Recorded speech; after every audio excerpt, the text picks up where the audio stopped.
Good morning.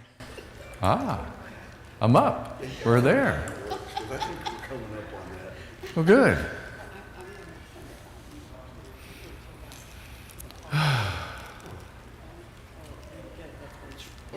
don't know if I can put. Good morning.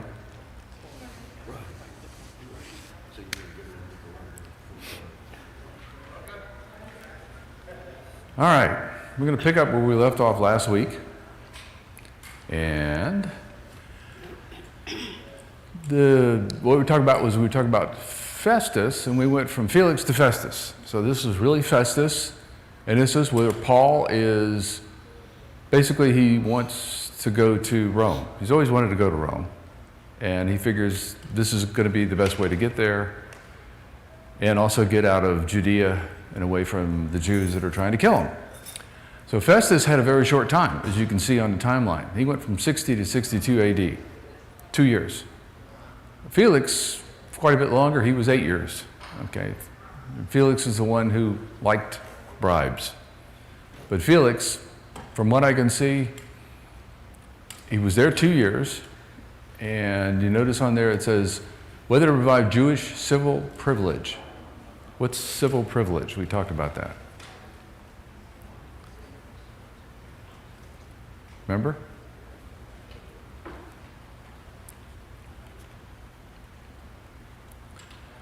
Civil privilege is the same rights as a Roman citizen. Right to trial, can't be falsely arrested, all those rights that went along with being a Roman citizen. That's what they were going for.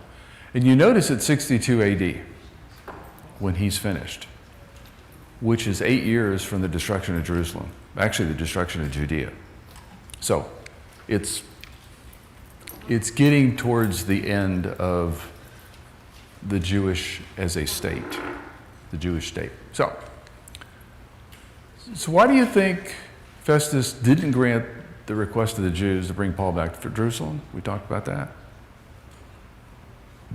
He was still trying to figure out what was going on. Festus is the new guy. Just got there. He's trying to figure out who and what, where. You know, why are they asking for him to come back down here? I need to go up there and find out what's going on. Because Paul is up at the north end, and I believe Tiberias is where they took him. So he's up there. He's not in Caesarea. I believe he's in Tiberias. So moving on. Festus gets up there. He's there about 8 or 10 days. And like I said, that's why I think it's in Tiberias. And then he went down to Caesarea. And then he ordered Paul to be brought up. Paul was brought up, stood before him, made serious charges. And he said, basically he said, I didn't do anything wrong. With no proof by the Jews, Paul stating he's innocent. Why do you think he's not making a judgment? He can make a judgment. Why do you think Festus is, I keep thinking of Festus off of Gunsmoke when I think of Festus, but. Huh? It's all about the money. I think with Festus, with Felix, it was all about the money, about a bribe. With Festus, he's trying to figure out from what he can do. Remember, there was 2 things that a prefect had to do. Collect taxes and keep the peace. And if he lets Paul go, are the Jews going to explode? So he's trying to keep a lid on it. So, but Festus, wishing to do the Jews a favor, answered Paul and said, are you willing to go to Jerusalem? So he asked, okay, they wanted him to come down, and I didn't really answer them. So I got up here and said, do you want to go to Jerusalem? Paul said, I'm standing in Caesar's tribunal, where I ought to be tried. I've done no wrong to the Jews, as you well know. If then I'm a wrongdoer, I have committed anything worthy of death, I do not refuse to die. But if none of those things is true, which these men accuse me, no one can hand me over to them. I appeal to Caesar. When Festus had conferred with his council, he answered, you have appealed to Caesar you shall go. So why does Festus want to do the Jews a favor? Kind of ties into the last one. Wants to keep the peace. So what is Festus risking by trying to do a favor for the Jews, though?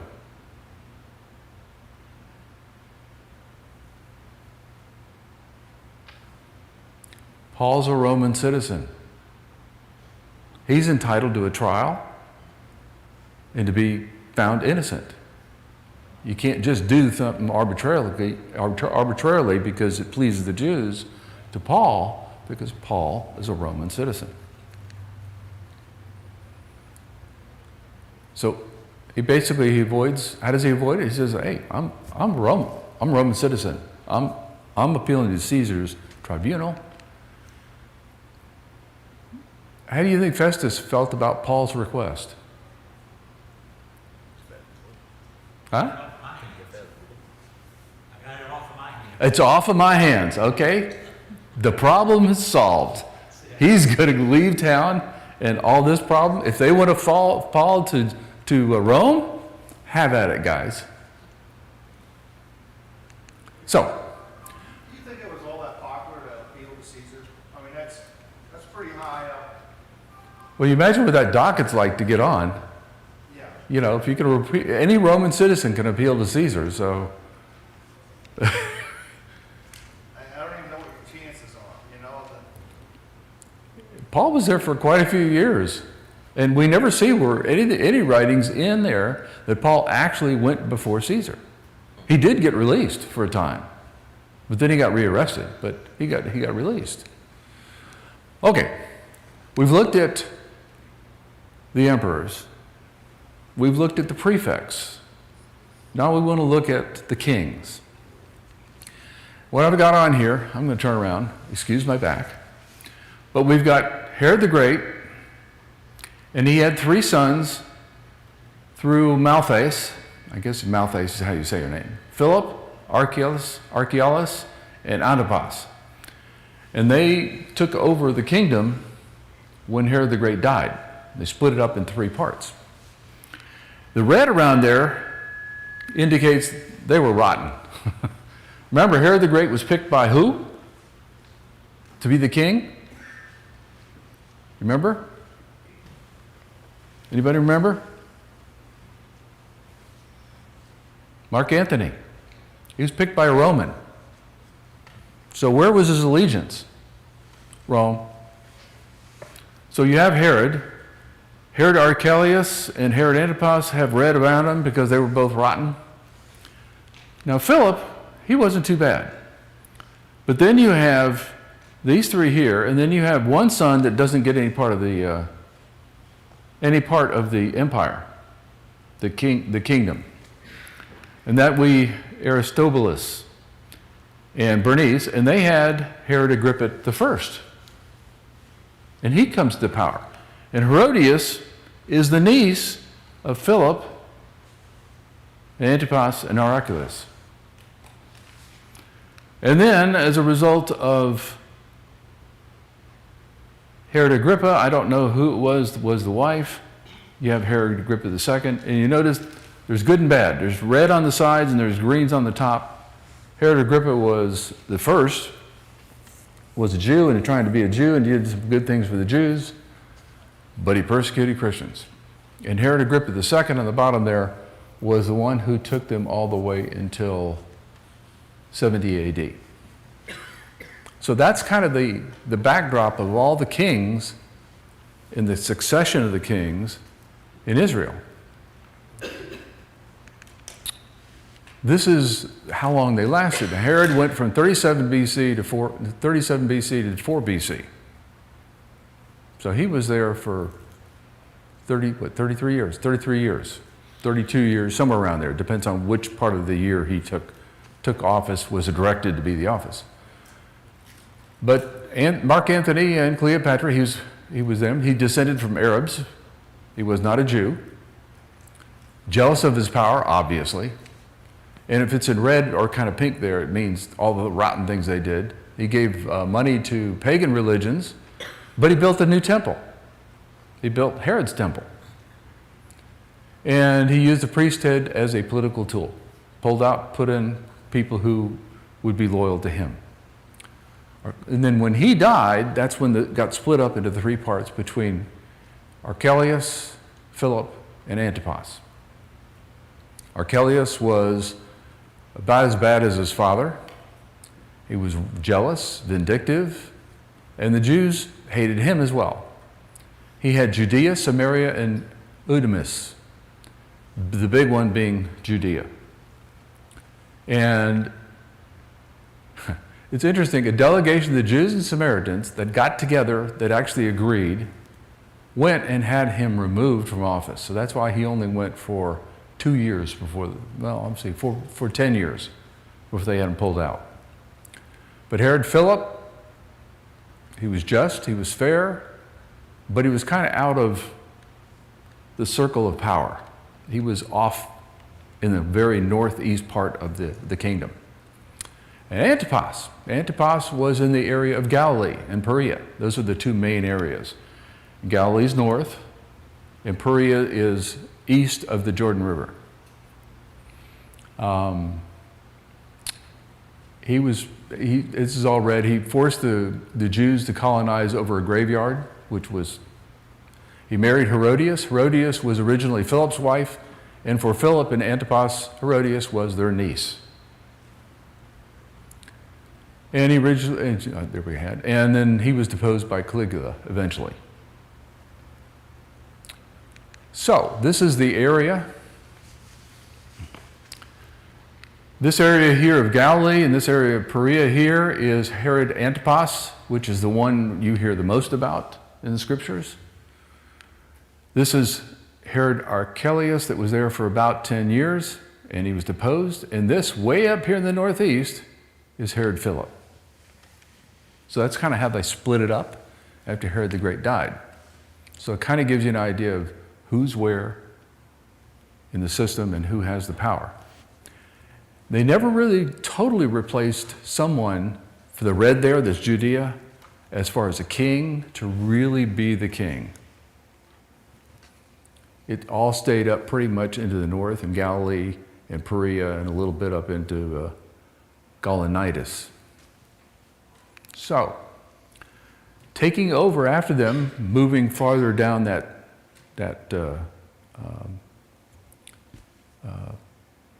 structure, what he did that was good, Herod Agrippa I, remember that was the nephew of Herod Archelaus, Herod Antipas, and Herod Philip. Caligula wanted to have a statue of Jupiter put in the temple. And Jupiter had the likeness of Caligula. Big surprise. And he kept it from being erected in the temple. He lived in strict accordance with Jewish law. So from a standpoint of trying to follow God, it looks like he made some attempts. And he suppressed pagan ceremonies from getting into the synagogues. But he was the first one who really started to persecute Christians. He killed James, John's brother, and he imprisoned Peter. So that was Agrippa I. Agrippa II, even worse. He has nothing plus that I could find about him. He wasn't committed to Judaism. He sided with the Romans. He gave his allegiance to Emperor Vespasian. Remember, Vespasian and his son Titus were the ones who brought Jerusalem, totally destroyed it, totally destroyed the Jewish state. And it was because of all the problems the Jews kept fermenting in the area. So the areas that they had, this is where Herod Agrippa I is all the green. So you can see he had a very large area that he had, but he only picked it up for about 5 years, not very long. And then we have Herod Agrippa II. This is kind of hard, but this whole area, there's red here and there's red here. There's no king. There's a little green right here, and that's Herod Agrippa I, which was Herod Philip's also. So Herod Agrippa II had just this area up here. But all this in red is in revolt during the time of Herod Agrippa II. And Decapolis is right there in the middle. Nobody's really over that particular area at this particular time. So you can kind of see how it's kind of degraded to the point where most of the Jewish state is in revolt. And they're always push, push, push, push. We want to have civil rights. We want to have this. We want to have that. And of course, it hasn't been too long. It's been 100 to 200 years since they did the revolt against the Seleucid Empire underneath the Maccabees and had them as a free state. So they're pushing for that same thing. And the Romans finally have enough of it in 70 AD and basically destroy the Jewish state, as an entity. So, that gives you a couple of points. Jesus, when he began his ministry, was about 30 years of age, being the son of Joseph, the son of Heli. So, exactly how old was he when he started his ministry?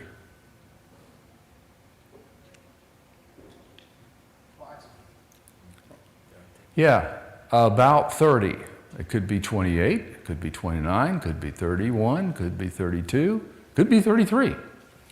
So we kind of have a time when he started it.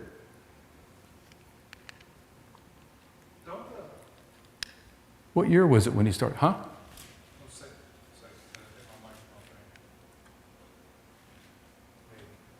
Maybe. Perhaps. Not working on it. Oh. Don't the Jews have something, I know they have the age of majority when they have, when a boy becomes a man. It's, what's that, 12, 13, something like that? 14 is when they do bar mitzvah. Is that what you're thinking of? Yeah. Okay. Even as an adult male, don't they have something at 30? I might be thinking that. Well, I don't have any experience with that. I had as I've said before, I grew up, my high school was 100 feet away from the synagogue. So a lot of my peers were Jewish, and I don't remember anything at 30. But I remember 14. That was a big deal. I remember you see 14 walking around with $100 bills sticking out of his pocket when they had their bar mitzvah party after they'd been bar mitzvahed. Oh, that was at age 12. It was 14 when I was, what my experience was 14. Yeah, Jesus was 12 when he started, but that was... That's another thing. Didn't he start as missionary working away in the temple there? It wasn't missionary. He was just discussing things to say, well, what do you think about this? Well, why did you say that when it says this over here in the scripture? He was talking to the priests, and they were going, how does a 12-year-old have that much knowledge? He was born with it. So when did he start his ministry? It's coincident with one crying out in the wilderness. A little after John did his. Yep, probably very little after John started, which would have been about 27, 28, maybe 29 AD. So about what year might Jesus have been born? He was born when Herod the Great was still on the throne, right? Herod the throne was off the throne at 4 BC. Now, it could have been the end of 4 BC, almost 3 BC. So it had to be somewhere around 4, maybe 5, doubt it, but somewhere in that time frame. So, now when Jesus was born in Bethlehem of Judea in the days of Herod the king, behold, there came wise men from the east to Jerusalem, saying, where is he that is born King of the Jews? For we have seen a star in the east, we come to worship him. And Herod the king had heard these things. He was troubled. Why was he troubled? I want to have my dynasty. Okay? I got 3 sons that they're going to take over. And when he gathered all the chief priests and scribes of the people together, he demanded of them where Christ should be born. Remember, he descended from Arabs. He really doesn't know the scriptures that well. So he had to bring the scribes in there like that to tell him where he needed to be born. They said to him, in Bethlehem of Judea, for thus it is written by the prophet. Prophet being who? Malachi. They said to him, in Bethlehem of Judea, for thus it is written by the prophet, thou Bethlehem in the land of Judah, art not the least among the princes of Judah, for out of thee shall come a governor that shall rule my people Israel. Now, if you go to Luke 2, and I didn't put it in here, it also narrows the date down to when Quirinius was the legate governor of Syria. Well, he was that between 6 BC and 1 AD. So you see a little bit of an overlap there. So you kind of pins it down to the very end of Herod's reign, which would be 4 BC. So it could be like December of 4 BC, which is almost 3 BC. So how much of an overlap is there? About 7 years. But we know it has to be all the way over to just about the right. Actually, no, the overlap is 2 years. So that makes it 5 or 4 BC. And I think it leans more towards 4 BC. Then Herod, when he had privately called the wise men together, so this is where he calls them together. When did the star appear? And all this goes through. This is between 6 and 4 BC. That was the overlap. Having been warned of God in a dream that they should not return to Herod, they departed in their own country in another way. And when they had departed, behold, the angel of the Lord appeared to Joseph in a dream, saying, Arise. So the ones who departed in a separate way are the Magi. And take the young child and his mother and flee into Egypt. And there shall be thou there until I bring thee word, for Herod will seek the young child to destroy him. So where were they originally headed? They redirected. They were getting ready to leave. They're probably going to go home. Okay, the census has been taken. Go home. Well, Herod had the whole area. He had the whole kingdom. When he arose, he took the young child, his mother by night, and departed into Egypt, and was there until the death of Herod. That would be Herod the Great, not the Herod, because you've got Herods for the next 50 or 60 years. That it might be fulfilled which is spoken of the Lord by the prophet, saying, Out of Egypt I have called my son. Then Herod, when he saw that he was mocked of the wise men, was exceeding wroth, and sent forth and slew all the children that were in Bethlehem, and all the coast thereof, from 2 years old and under, according to the time which he had diligently inquired of the wise men. So he kind of knew there was a time frame. So how old do we assume Jesus was when he left to go to Egypt? Or I might have assumed.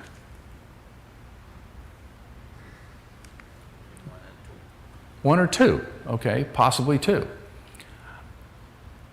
I think Herod says, just to make sure I get him, he could have been a big baby. Don't know. So we'll pick 2 and kill every child that's male that's 2 years old or younger. I don't think Jesus was a year old, but that's just me. So, but when Herod died, behold, an angel of the Lord appeared in a dream to Joseph in Egypt and said, Get up, take the child and his mother, and go to the land of Israel. For those who have sought the child's life are dead. So Joseph got up, took the child and his mother, and came into the land of Israel. But he heard that Archelaus was reigning over in Judea in place of his father Herod. He was afraid to go there. Then after being warned by God in a dream, he left for the regions of Galilee, and came and lived in a city called Nazareth. This was to fulfill what the prophet, what was spoken through the prophets. He shall be called a Nazarene. So, Herod Archelaus is in power of Judea. Remember on the map? He had Judea. His brother, Antipas, has the north end. He has Galilee. And he's not as bad as Archelaus. He's bad, but he's not as bad as Archelaus. And so this one here, he's jealous of rivals, he's vindictive, he's like his father. Antipas, who has the north, isn't as bad. So how late could this have been when they returned from Egypt?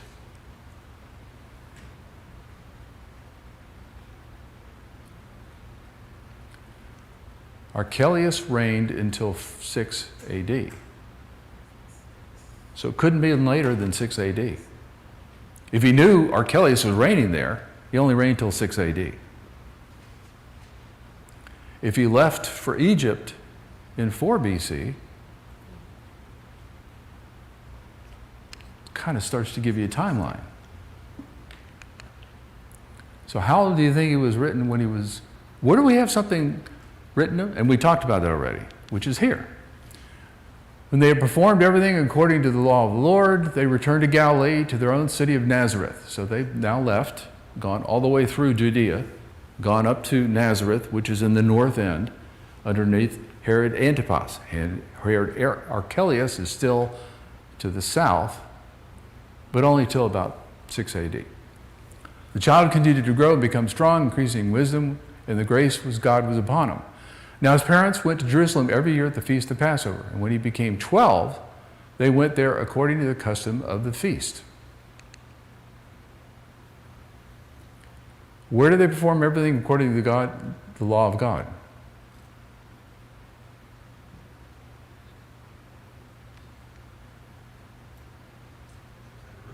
They did it in Jerusalem on the way through, going north, but they didn't stay there.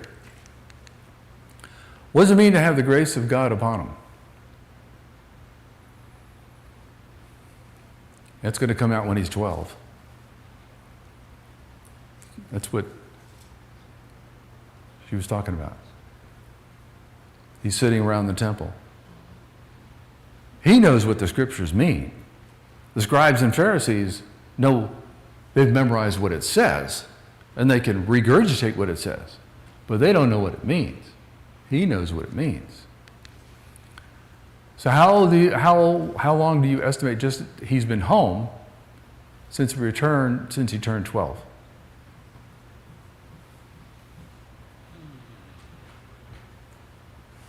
If he was less than a year, possibly, when he went to Egypt in 4 BC, he came back as late as the end of 6 AD. That would make him 10. He's probably been there about 2 years. So I came up with a timeline. Let me go ahead and populate it. So, about 4 BC, Herod's death. Could have been the end of 4 BC. Somewhere between 4 BC and 6 AD, Herod Archelaus rules in Judea. Tiberius Caesar, in his 15th year, and that's what it talks about in Luke, as far as when John started his ministry, would have put it around 29, 28 AD. So that's when he started, when Jesus was about 30. About, whatever that means.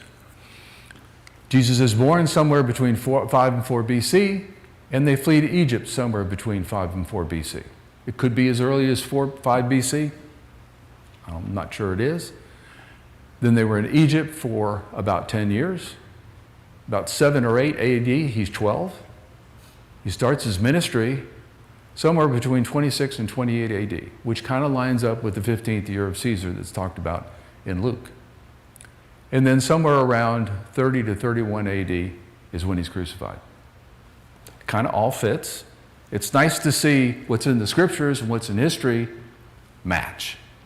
They do line up, which is why I put this together. I wanted to make sure it did. So, let's talk about some of the kings. At that time, Herod the Tetrarch heard the news about Jesus and said to his servants, "This is John the Baptist. He's risen from the dead, and that is why miraculous powers are at work in him. For when Herod had John arrested, he bound him and put him in prison because of Herodias, the wife of his brother Philip." So for this part, this is Herod Philip. Again, that's the same thing I talked about before. This is Herod Antipas. I talked about that earlier too. This is when their reigns are going on. Remember, Antipas is Galilee in that area. Herod Philip is north of that, kind of out of the picture. This is the structure. And a little red dashes, show Herodias here. And the dashed lines is she's originally married to Philip, and then she's married to Antipas. And she is their niece. So, that's kind of the relationship between the three of them. And talks about it in the scriptures. For John had been saying to him, "It is not lawful for you to have her." Although Herod wanted to put him to death, he feared the crowd because they regarded John as a prophet, as they should have. But when Herod's birthday came, the daughter of Herodias danced before them and pleased Herod so much that he promised with an oath to give her whatever she asked. Having been prompted by her mother, she said, "Give me here on a platter the head of John the Baptist." Although he was grieved, the king commanded it be given because of his oaths and because of his dinner guests. He was embarrassed to say no. He sent and had John beheaded in prison, and his head was brought on a platter to give it to the girl, and she brought it to her mother. His disciples came and took it away, the body, and buried it, and they went and reported to Jesus. So, how did Herod regard John the Baptist? Huh? Prophet. As a prophet? Actually, he feared the crowd because the crowd feared him as a prophet. Okay. He viewed him as a pain in the neck. He kept pointing the finger at him and says, you're not supposed to be married to Herodias. It's an interesting play on words. Yeah.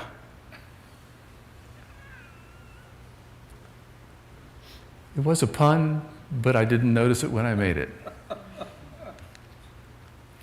So, what was Herod's motivation for just jailing John?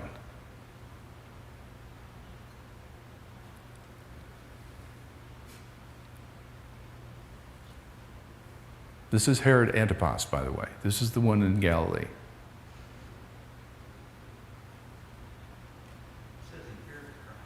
Huh? He feared the crowd. That's why he didn't kill him. Yeah.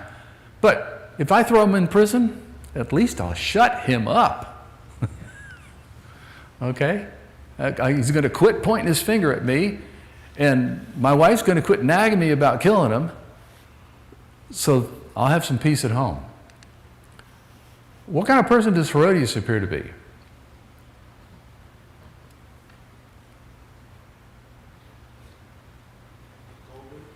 Huh? Gold digger. Gold digger, definitely. He was a person who tried to compromise with everybody Yep. to keep his position. He was a true politician, wasn't he? She wasn't compromising. She was vindictive and manipulative. And she manipulated Antipas into an answer that she knew that she could get what she wanted. She manipulated her daughter.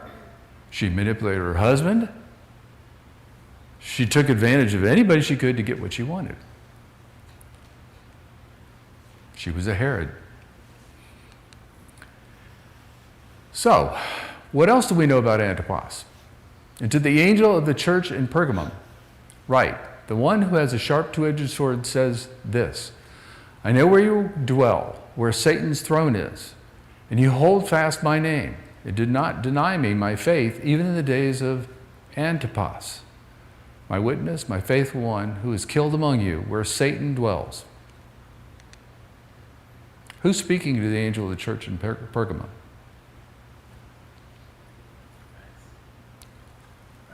Christ. How does he describe Herod's throne, Herod Antipas' throne? Satan's throne. Satan's throne. Why does he describe Antipas as occupying the throne of Satan? What did he do? That last, my witness, my faithful one who was killed among you. Who is that? John. It's John. He killed John the Baptist, and Christ says, I'm going to hold that against, he's the throne of Satan, what he did.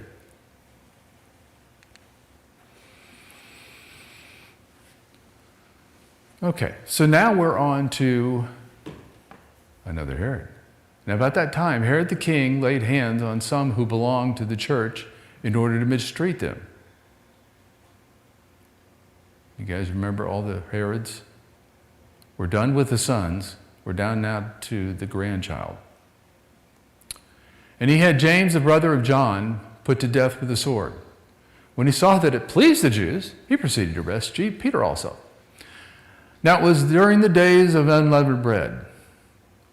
When he had seized him, he put him in prison, delivering him to 4 squads of soldiers to guard him, intending after the Passover to bring him out before the people. So Peter was kept in prison, but prayer for him was being made fervently by the church to God. So which Herod is this? It's confusing. Because he just say Herod.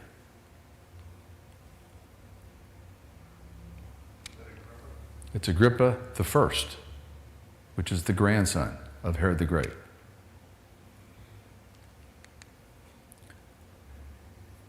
The good part, he kept the statue of Jupiter out of the temple. He tried to keep the Jewish law. He suppressed pagan ceremonies from coming into the temple. But, as you can see here, he killed James, brother of John, and he imprisoned Peter. And he intended to kill Peter. Again, to appease, to make the Jews happy that he was a good king. So why did he kill James and just had Peter at this time arrested?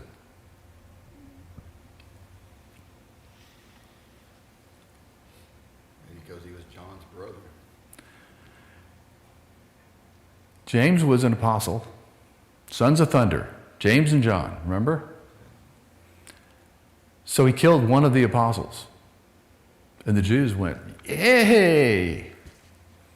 He said, well, that's pretty good, but he arrested Peter, and there was a reason why he just, at this point, had him arrested. It was the Passover. So he said, I'm going to wait till after the Passover. Make some more points. On the very night when Herod was about to bring him forward, Peter was sleeping between soldiers, bound with 2 chains. And this is again Agrippa the First. Guards in front of the door were watching the prison. And behold, an angel of the Lord suddenly appeared, and a light shone in the cell. And he struck Peter's side and woke him up, saying, get up quickly, and his chains fell off his hands. So why do you think Agrippa the First was going to bring Peter forward?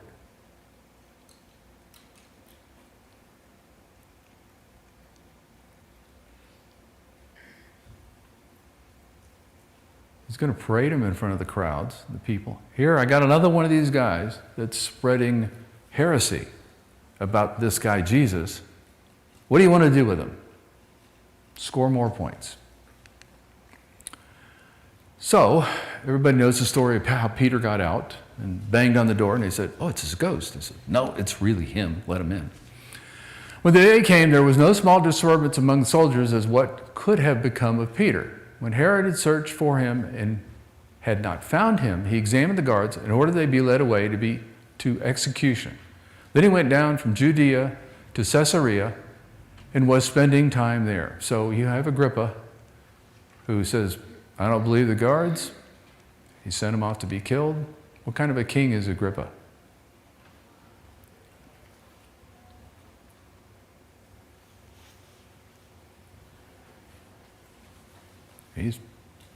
He's as ruthless as the Romans, isn't he? If he smells blood, he's not giving up. No, not giving up at all. So, this is more about Agrippa the First. Now, he was very angry with the people of Tyre and Sidon. Remember where Tyre and Sidon is? It's up. Lebanon, basically. It's actually northwest of the Sea of Galilee, right on the coast. I believe it was in, I had that earlier, it was in one of the tribes' areas. I think it was Asher, up there in that area. So it originally part of Judea. It's not really part of Judea now, but it is associated with them, and food is being shared with them. So, and with one accord that came to him, having won over Blastus, the king's chamberlain, they were asking for peace because their country was fed by the king's country. On an appointed day, Herod, having put on his royal apparel, took his seat on the rostrum and began delivering an address to them. The people kept crying out, the voice of a God, not of a man. And immediately an angel of the Lord struck him because he did not give God the glory, and he was eaten by worms and died. So why do you think Agrippa put on his royal robe and took the seat of honor in the rostrum?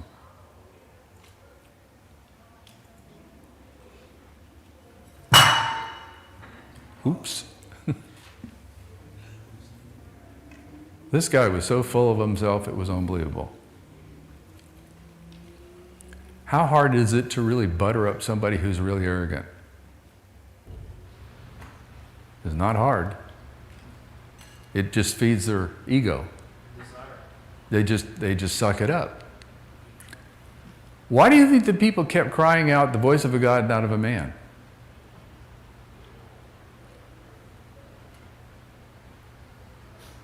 Could have been a couple reasons. And we're about out. I almost got through all my slides.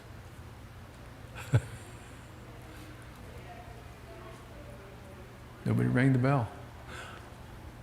Two reasons. One reason is they're buttering them up because they don't want to take away the food supply. And some people may say, well, we really think he is. I think it's more of the former than the latter, but it's hard to say. What did Herod do as a result when they said what they said? Yep, you're right. It's what you're hearing. Voice of a God. So, then we have another Agrippa, the final one. But when Paul appealed to be held in custody for the emperor's decision, he ordered him to be kept in custody, and then it was Agrippa to Festus. This is not Agrippa the first. This is Agrippa the second. It's in Galilee. It's late. It tells you how late it is because it's within 88 years of being in 70 AD, which is when Jerusalem was full. So this is Agrippa the first. Agrippa came together with Bernice. Bernice was his mother with great pomp, and they came into the auditorium. That's Agrippa the second. We just had Agrippa the first. This is Agrippa the second. I'm sorry, Bernice was his sister, not his mom. And his grandmother was Bernice. We got that. Festus said, King Agrippa and all you gentlemen here, present us to this man whom the people of the Jews appeared to me, both Jerusalem and here. So this is about Paul declaring everything like that. But I'm sending him there and I don't have any charges. So he's asking Agrippa for assistance to say, give me some reasons why I'm going to send him to the emperor. I can't send him with no charges. And remember, Agrippa is highly aligned with the Romans and Vespasian and Titus.